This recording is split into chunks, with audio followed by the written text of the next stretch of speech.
Olá, estamos começando o nosso encontro de hoje. Muito obrigado aos 605 mil inscritos no meu canal. Muito obrigado mesmo. E se você gosta do conteúdo do canal, das lives, das entrevistas, da perspectiva que nós temos, né, analítica, crítica, propositiva, na defesa intransigente do Estado Democrático de Direito, das liberdades democráticas, da Constituição de 88, indique a uma amiga, um amigo. É fácil, o blog do Vila, Marco Antônio Vila.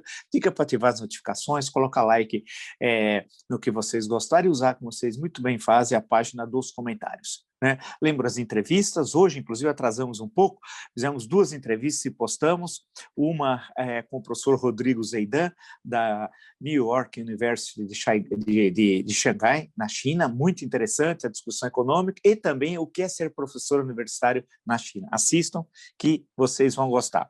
E acabamos de postar quase agora com o delegado da Polícia Federal lá da Amazônia, né? O delegado Alexandre Saraiva, uma entrevista imperdível. Então, toda essa discussão do meio ambiente, ele foi retirado da superintendência, né? Toda a questão, ele fez a notícia crime encaminhada ao STF, do Ricardo Salles, ministro do meio ambiente, e do Teomário Mota, lá, o senador. Ele, olha, a análise que ele apresenta sobre a Amazônia é brilhante, explicando como é que é feita a fraude, do desmatamento. Olha, é imperdível. Depois fomos para a questão do garimpo, analisar o que é a Amazônia. Assistam, porque eu não vi, sinceramente, em lugar nenhum, esse tipo de entrevista, de esclarecimentos. Quer dizer, não é eu o entrevistador, é o entrevistado, que é interessante. E é muito bom, as informações importantíssimas. Assistam, vocês certamente vão saber de coisas que vocês não viram em lugar algum, até, se possível, depois vamos até recortar uns trechos, se for o caso, né? Mas assistam. Acabamos de postar essa razão, inclusive, do nosso atraso de hoje, né? E no Twitter vocês podem seguir pelo Vila Marco Vila, no Instagram pelo @Marco Antônio Vila Oficial, e na plataforma www.cursodovila.com.br. Lá vocês encontram todas as informações sobre os 3 cursos que estamos oferecendo, ou seja, História Política das Constituições Brasileiras, História da Ditadura Militar no Brasil, o que é fascismo. Basta acessar, portanto, www.cursosdovila.com.br. Parte do noticiário do dia, claro, tem a questão do STF, que está indo mais ou menos aquilo que já era sabido, né? Mas a cúpula do clima, né? Que era esperado que nesses dias, e foi tão falado, e eu assisti por obrigação de ofício, não por gosto, o discurso do Bolsonaro, e a grande questão é que ele mentiu, né? Mentiu do começo ao fim. Quem tem Ricardo Salles no Ministério do Meio Ambiente não tem ministro do Meio Ambiente, né? E o Bolsonaro sempre deixou claro a sua ojeriza ao meio ambiente. Ele sempre defendeu o desmatamento, defendeu a exploração de garimpo na Amazônia, a ocupação das terras indígenas, dentro da sua concepção criminosa, que não entende, né, o que é a gestão pública, o decoro de ser presidente, ter uma visão nacional, entender a inserção no Brasil no mundo. Ele é um sujeito com seríssimos problemas cognitivos, mas esse não é o problema fundamental. O terrível é a sua visão de mundo, com fortes características nazifascistas. Então, o nazifascismo, evidentemente, não consegue conviver com o meio ambiente. Acho, inclusive, que tudo isso é uma grande bobagem, ou na linguagem dele, entre aspas, uma frescura. Então, ele mentiu, né? Ainda bem que falou pouco, que cada um só podia falar, havia uma limitação de tempo, senão ele faria mais mentiras, né? Ele disse que fortaleceu os órgãos de controle. É gozação, né? É gozação. Todo mundo que acompanha, basta ver, assista a entrevista com o delegado da Polícia Federal, Alexandre Saraiva, e vocês, né, vão ver como que ele fortaleceu esses órgãos de controle, né? Diz que aumentou o orçamento desses órgãos, né?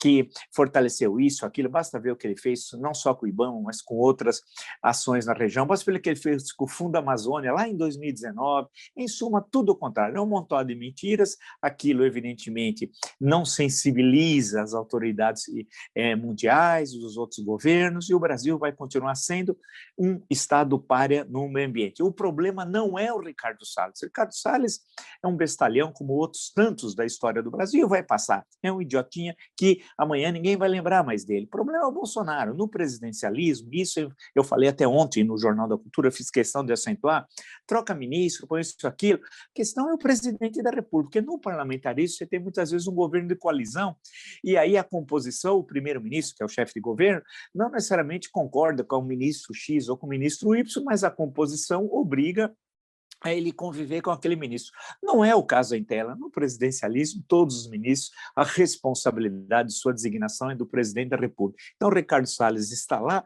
porque o Bolsonaro concorda ipsis literis com tudo que ele faz. Né? É um sujeito inexpressivo, não tem história nenhuma no meio ambiente, fez postagens antes da cúpula do clima absurdas, atacando os indígenas, depois querendo polemizar com a Anitta. Um sujeito, portanto, que não tem expressão nenhuma, né?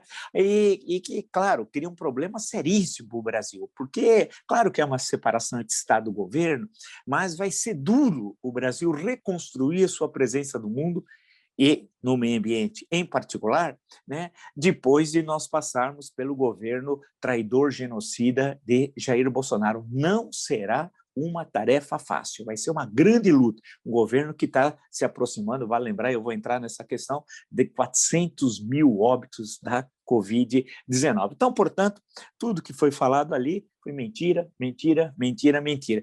E o que acontece? Na estratégia do governo, eles até fizeram ontem um churrasco. Sim, teve um churrasco, nesse Fábio Faria fez um churrasco, acho que ali, pelo que eu olhei, me parecia uma residência pública, dessas que vão passando de ministro para ministro, porque ao fundo tinham vários quadros, eu não entendi, de fotos, não sei se de ex-ministros, ex-secretários, eu não sei, e tinha lá toda a caterva bolsonarista. Se passasse ali um camburão, né? Levava toda aquela turma, seria tão bom. Porém, ainda nós estamos nessa situação que logo o camburão vai passar, né, para toda essa turma, começar pelo o Jair, é bom ele Jair se acostumando com o Bangu 8, e aí eles fizeram uma festa, sim, ninguém estava de máscara, a questão do distanciamento era absolutamente secundária, portanto, essa que é a questão central para eles, é o desprezo em relação à Covid-19. A questão do meio ambiente, eles acham que já está resolvido com a fala dele, ele vai continuar agindo de forma criminosa, né, como fez desde 2019, né? Não vai mudar nada. Isso é para efeito externo, ou como dizia antigamente, desde o século XIX, expressão que lá surge, isso aí é para inglês ver, né? Isso aí não é uma coisa real, concreta, o governo não tem qualquer compromisso com o meio ambiente. E aí fica toda essa fumaça hoje, é importantíssima a questão do meio ambiente, é evidente, a fumaça é uma boa metáfora, porque eles estão queimando a Amazônia, mas deixa de lado o que o governo não está agindo em relação à questão da Covid-19, né, que vai se agravando dia a dia. O ministro da Saúde tenta buscar algum tipo de racionalidade num governo irracional. Vai estar fadado ao fracasso o ministro da Saúde. Por exemplo, disse que imunizar até maio, agora já falou em setembro, e não há vacinas suficientes. As vacinas que ele está dizendo que está comprando agora para entrega em 2022. Portanto, nós teremos um triênio passando por esse desastre, essa tragédia. Na entrevista com o professor Rodrigo Zaidan, da New York University de Xangai, eu perguntei, e aí, e o cotidiano daí da China? Continuando absolutamente normal, as pessoas já não estão usando os máscaras, circulando livremente, as aulas na universidade livremente. Ou seja, e a China deve crescer de 8% a 9% esse ano, o crescimento do PIB. Né? E a vida vai seguindo, os outros países estão todos crescendo, o mundo vai crescer positivamente, o índice alto esse ano. Não sei, alguns estimam um crescimento médio de 4%, 4,5%. O Brasil, se chegar à metade disso, vai ser muito. E por quê? Porque não fez o que era para ser feito lá o ano passado. E vamos voltar a essa questão que é o fulcro do problema, que é uma questão que envolve uma questão sanitária, uma questão social, uma questão econômica, questão do futuro do Brasil. O que será o Brasil pós-Covid-19, né? E isso é um ponto central. E justamente olhando o noticiário de hoje, a defesa diz, eu estou citando como fonte o G1, né, a defesa propôs, o Ministério da Defesa propôs há um ano dar poder a Bolsonaro para impor medidas contra a Covid a governadores. A linha fina diz o seguinte, e veja quão importante é isso. Por isso que eu sempre digo, tenho acertado que esse governo conspira contra a Constituição dioturnamente. Até o título de uma longa entrevista que dei à CNN Brasil, creio que foi em maio do ano passado, portanto há quase um ano, era justamente esse. Veja que como isso é absolutamente verdadeiro. Né? A linha fina diz o seguinte, MP, medida provisória, e decreto dariam poderes ao governo para intervir também em empresas públicas e privadas. concluiu-se a Casa Civil, né, um outro ministério, pela não continuidade na iniciativa. Ou seja, o governo estava planejando, acabou não fazendo, um decreto que era que eles chamavam era o estado, decretar o estado de imobilização nacional, que era, na prática, uma intervenção em todos os estados, municípios, inclusive empresas públicas e empresas privadas. Ou seja, o golpe estava sendo feito lá, eles só não seguiram em frente porque analisaram e viram que o custo político seria muito alto. Em suma, aquilo que nós sempre dissemos, ele ataca o Estado Democrático de Direito e na primeira oportunidade que não tiver a resposta adequada daqueles que defendem a Constituição de 1988, ele dá o golpe mortal à Constituição e toma o poder e impõe a ditadura. É isso. Isso é importante, é uma coisa que está presente, né? Isso não é uma teoria da conspiração, não, mas como os fatos reforçam a nossa análise aqui, e não é de hoje, de que ele conspira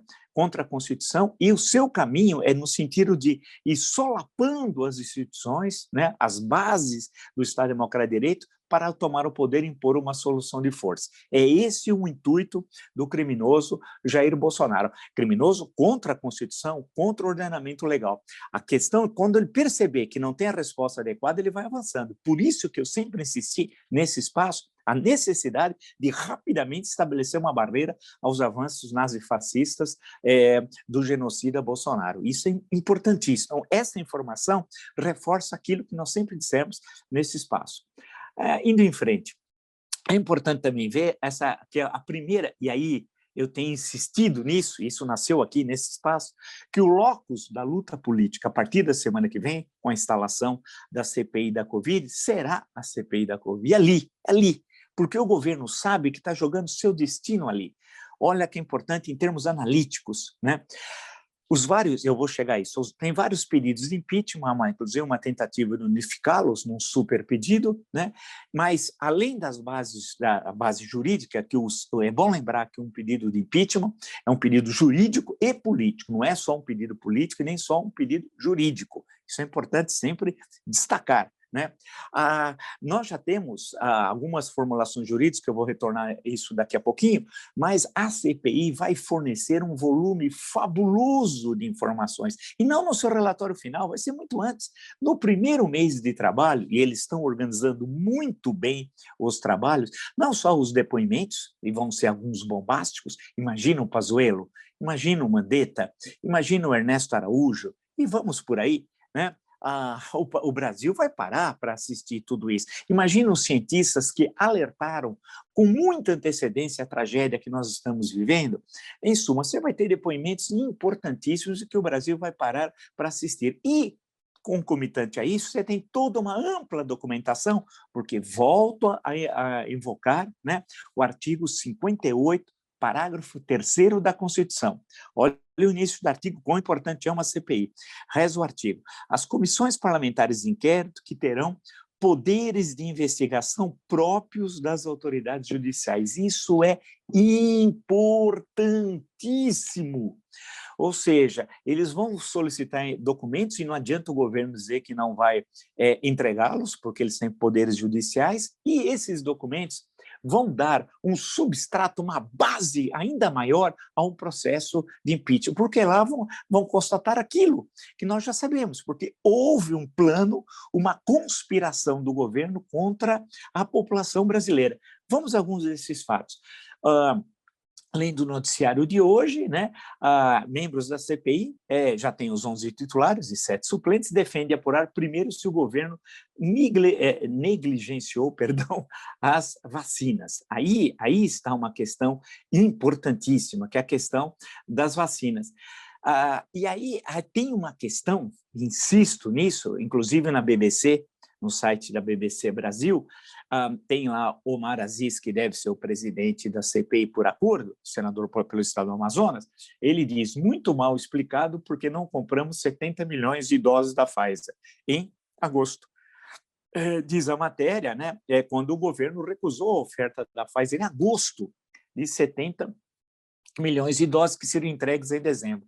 Em outras palavras, nós podíamos estar vacinando com a vacina da Pfizer desde dezembro. Quantas vidas não estariam salvas no Brasil? Isso quando o governo está comprando vacina agora para ser entregue em 2022, e nós poderíamos ter, se o governo tivesse respondido e comprado, feito uma pré-compra da vacina da Pfizer, estaríamos vacinando desde dezembro de 2020. Veja quão importante. Portanto, você teve uma conspiração. E o que o senador Omar Aziz fala que é importantíssimo, e ter toda essa documentação vai ser apresentada, né? E aí tem por isso que a CPI da Covid é importantíssima, é o locus fundamental da luta política no Brasil, é uma questão clara de saúde pública. Alguém vai dizer, estão politizando a CPI? Não, estamos esclarecendo os fatos, e quando fala política, é no sentido de polis, pensar na Grécia Antiga, nesse sentido. Por quê? Porque a questão que se coloca na CPI da Covid é que o governo tinha uma tese, entre aspas, parece aquelas discussões em mesa redonda de futebol, que o sujeito fala, eu tenho uma tese, pô, não é no sentido nosso, acadêmico. O que é uma tese de doutorado, né? Você tem um problema, você tem as hipóteses, as formas de sustentação, tal. Então, eles usam teses nessas conversas de uma forma muito vulgar, né? Então, vamos usar a forma vulgar. Tá?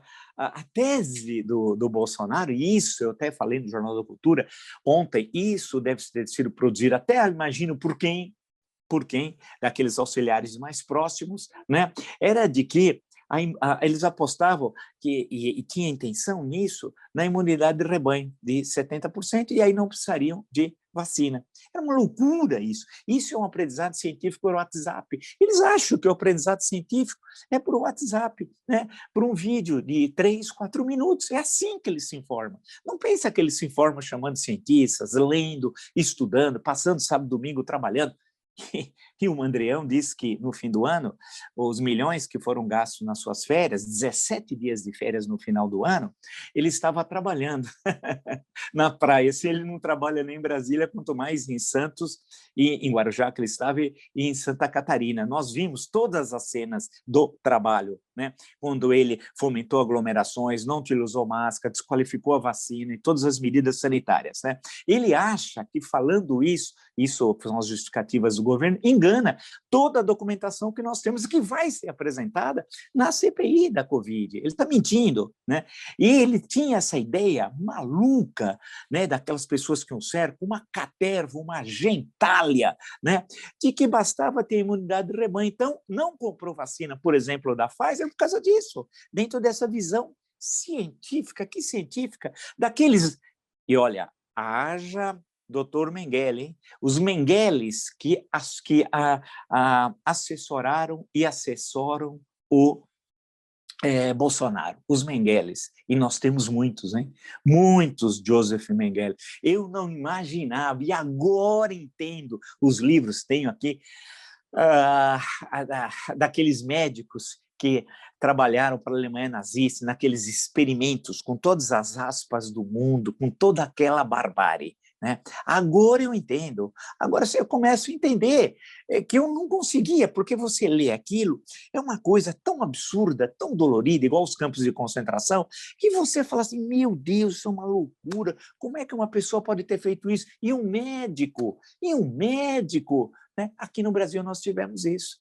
Aqui no Brasil nós tivemos isso, aqui em pleno regime democrático, né? E fizeram isso. Esse aqui é um experimento à la Mengele. Sim, feito pelo Bolsonaro, assessorado por médicos nazifascistas. Só pode ser, porque isso daqui é uma coisa criminosa, e ele apostou nisso. E o que me chama a atenção é as entidades médicas que ficaram em silêncio, né?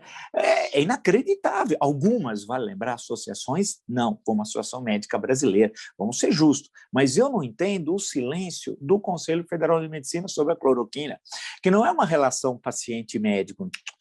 Sabe-se que o tratamento, entre aspas, precoce, não tem nenhuma base científica, ao contrário, mata. Ao contrário, mata. É inacreditável. Quer dizer que a razão política e ideológica se sobrepõe ao juramento de Hipócrates? Será que é o juramento de Hipócrita? Quantas vezes eu disse isso aqui com antecedência? Hein? Com antecedência nesse espaço, o juramento de Hipócrita, né?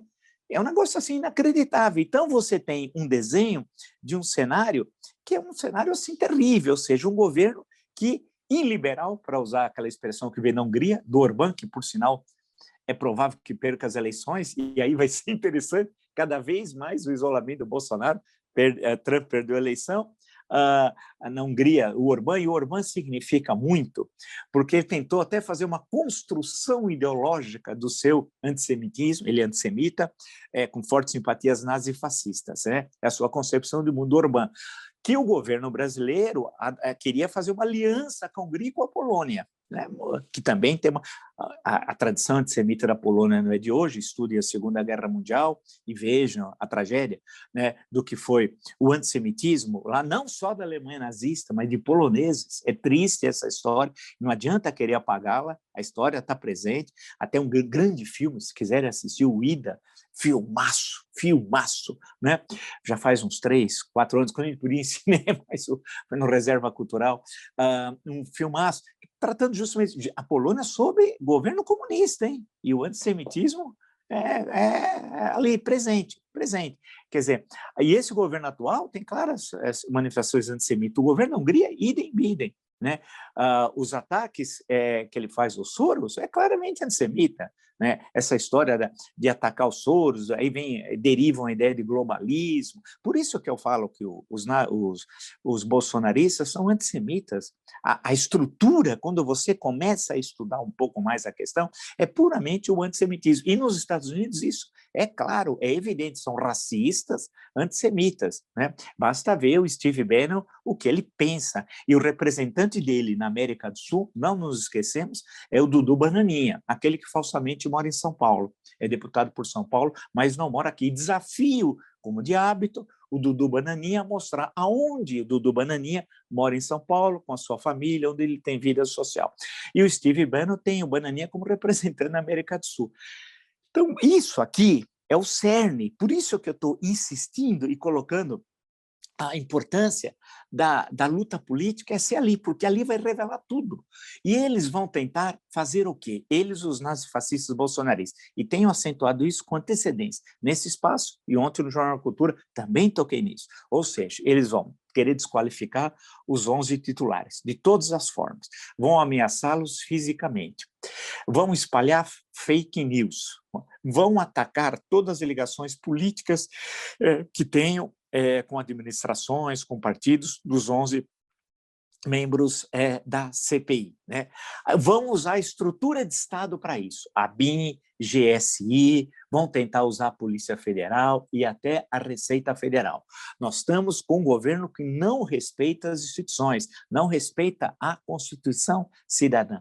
Então, ele vai tentar pôr fogo no circo, e essas tentativas que ele fez, inclusive essa do estado de mobilização social o ano passado, que eles pensaram em implantar, eles vão querer, porque não para a pandemia de crescer, né, o número de óbitos, vai tentar impor isso à força. Portanto, nós teremos um cenário de muita tensão política, e ele vai acusar a CPI, né, de estar fazendo politicagem, né, e numa linguagem típica dele, que é uma linguagem de marginal. Afinal, ele veio da marginalidade. Ele não só veio, ele é da marginalidade, do escritório do crime, do Adriano, do Queiroz, do Rony Lessa, assassino de Marielle Franco, que são os grandes amigos dele. Nós temos na Presidência da República um homem que convive e tem como amigos assassinos. E será que ele não teve, cabe perguntar, sociedade com esses, né? Cabe perguntar, porque a amizade era tão próxima, se ele empregou a primeira mulher do Adriano durante 7 anos como funcionária fantasma, ou seja, ela não trabalhou. Ele pagou pensão, a pensão para a esposa do Adriano com dinheiro público, na prática. E contratou também a mulher, a mãe do Adriano para o gabinete do Flávio, também como funcionária fantasma. Quer dizer, você só faz isso se você tem uma relação muito próxima de apoio político, com voto das milícias em área que as milícias controlam, e de dinheiro, né? Ninguém pode dizer que é absurdo levantar a hipótese, espero que um dia as investigações chegam lá, de sociedade, sim, com o escritório do crime. Por que não? A relação era muito próxima. O Queiroz é o homem de confiança do Bolsonaro. A mulher de Queiroz, Márcia, estava reunida, e tem foto, né, com a mãe do Adriano, quando o Adriano estava escondido na Bahia, e com um advogado. Tem aquela foto, eles tomando cerveja, todos felizes, né? Porque queriam esconder o Queiroz, que hoje está livre. Não só está livre, como há dias atrás estava na sede do governo do estado do Rio de Janeiro e empregou sua filha, que foi demitida 2 dias depois, porque foi descoberto esse cabide de emprego. Quer dizer, é um negócio assim terrível. Então, a questão hoje, falei da cúpula do clima, é importante, mas para ele, Bolsonaro, é totalmente secundário, porque ele vai continuar queimando, destruindo, fazendo garimpo, não está nem aí. A questão central, que ele sabe, é se preservar para não ir para Bangu 8. Isso é a questão. Ele não quer já ir se acostumando com o Bangu 8. Ele quer ganhar tempo. E aí ganhar tempo é tentar sabotar o trabalho da CPI. É isso.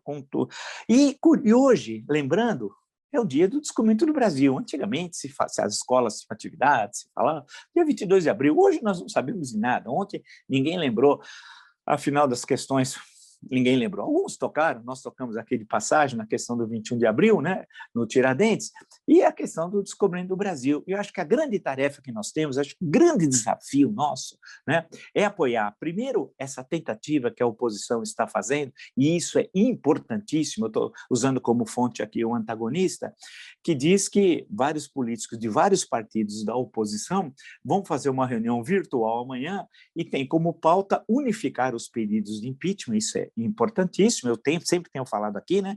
Eu espero que, acho que tenham até ouvido alguém, não sei, mas nós defendemos isso há semanas aqui nesse espaço, debater a convocação de ato para o impeachment, que precisa ver qual é a particularidade na situação que nós vemos, como eu também já divulguei nesse espaço, e fazer um uso intensivo das redes sociais do pedido de impeachment unificado, como eu também falei aqui. Então, fico satisfeito, porque, afinal, o que nós estamos dizendo aqui não são para ouvidos de mercador, isso é bacana, né?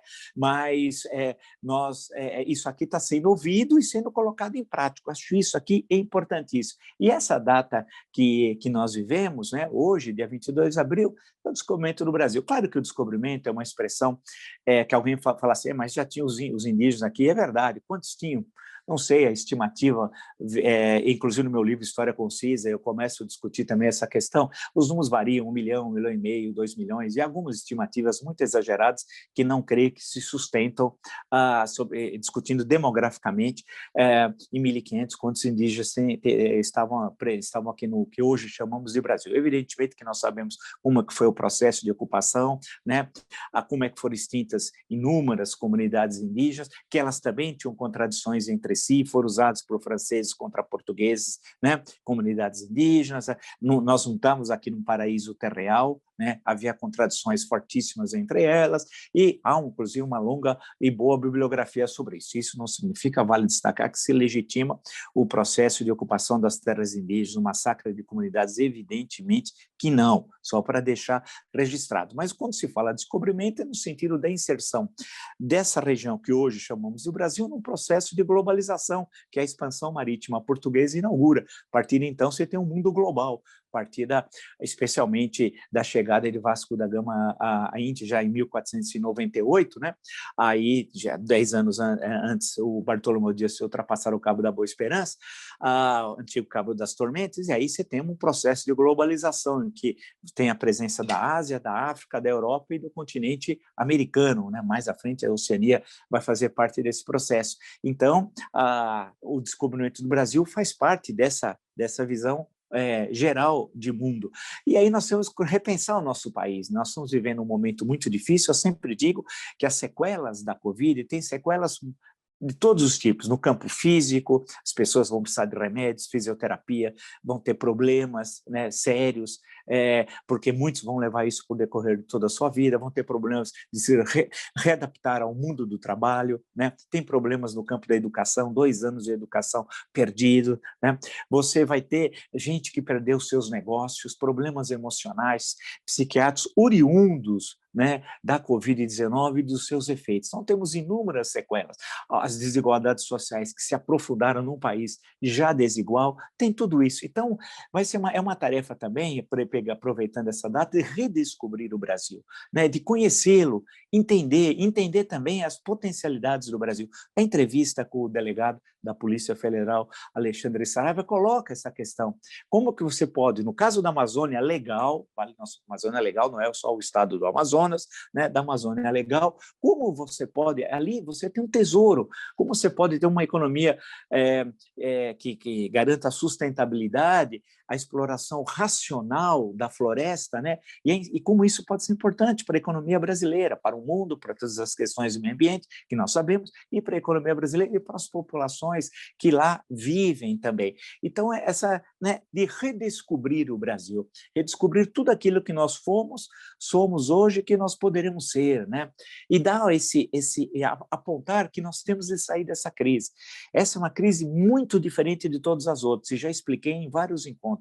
E esse momento, essa data permite isso. Vamos redescobrir o nosso país, né? Vamos entendê-lo. Por isso que esse espaço hoje procurou, por exemplo, e o faz em todos os nossos encontros, né, de buscar explicações mais profundas, sem aquela visão da árvore ocultando a floresta, ou aquela explicação panfletária, ou aquela explicação academicamente muito pobre, né? Não, vamos ver as questões estruturais. Então, hoje, me parece que a cúpula do clima, claro, tem essa importância que todos nós sabemos, mas o governo não estava jogando hoje as suas fichas na cúpula do clima, não. Está preocupado com a CPI da Covid, que vai estar lá semana que vem e vai se transformar no locus privilegiado da luta política no Brasil e dará condições, subsídios fundamentais para esse, eu acho muito importante, esse processo unificado, né, esse processo de impeachment, da fusão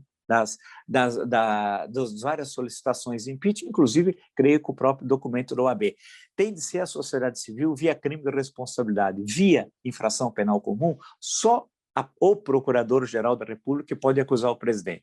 O Augusto Aras nunca assim o fará, né, apesar que não faltam motivos para tal, por razões fundamentalmente políticas. Portanto, o crime de responsabilidade é o caminho. E o locus privilegiado é justamente a CPI da Covid, e essa iniciativa de amanhã da oposição é fundamental, e o governo está de olho nisso. Essa é a questão central. Fizeram o teatrinho, mentiram hoje pela manhã na cúpula do clima, para eles isso é secundário, que eles vão continuar destruindo a Amazônia, porque nós temos um presidente da República que não tem qualquer compromisso com o que dispõe a Constituição da República. Se você gostou dessa e de tantas outras lives no meu canal, está entre os 605 mil inscritos, indique a uma amiga, um amigo. É fácil, o blog do Vila, Marco Antônio Vila, diga para ativar o sininho com suas notificações, colocar like no que vocês gostarem e usar como vocês bem fazem a parte dos comentários. Por outro lado, hoje postamos, e daí a razão do nosso atraso, 2 entrevistas, uma com o professor Rodrigo Zeidan, da New York University de Xangai, na China, né, discutindo a questão da economia, falando da economia chinesa também, e falando do que é a vida educacional e universitária na China. Assistam, que é bastante interessante. Por outro lado, também entrevistamos o delegado da Polícia Federal, que era o superintendente lá que cuidava da Amazônia, que agora não mais o é, né? Porque teve aquele embate com o Ricardo Salles, o Alexandre Saraiva, uma entrevista que analisa o brilhante trabalho que a Polícia Federal faz na Amazônia.